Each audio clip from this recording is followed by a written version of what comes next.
Hi everyone, it's Lorraine here from Lilia Seren Designs. In this quick video I'm just going to show you how to do a standing treble crochet. That is US terms, so that would be a double treble crochet in UK terms. So you'd use this at the beginning of a round where sometimes you'll see a chain 4 to get you to the height of a normal treble. So if you have a round of trebles, or if your first stitch of a round is a treble, you will sometimes see a chain 4. And while it does get you to the same height as your treble stitches, it doesn't look anything like them. So this technique gives you an initial stitch for your round that looks just like a normal treble crochet. So I'm just going to frog this and show you what I mean. So create a slip knot,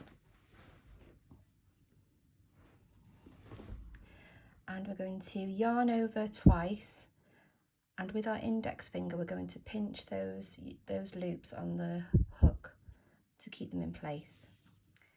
Then place your hook into your designated stitch.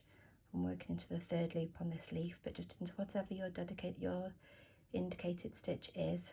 Yarn over and pull through, keeping your finger on the loops. Yarn over and pull through 2, yarn over and pull through 2. Oops, it's very splitty yarn. And yarn over and pull through 2. And then I will just do another 2 trebles here just to show you how that first stitch looks in comparison.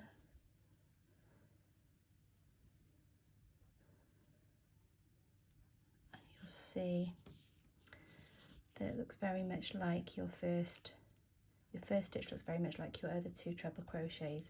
And then when you would work in the round, when you get back to your last stitch, your slip stitch would be placed in here, and you can tighten this a little if you need to at the time. So that is the standing treble crochet in US terms and the standing double treble crochet in UK terms. Hope that's helpful. Happy crocheting!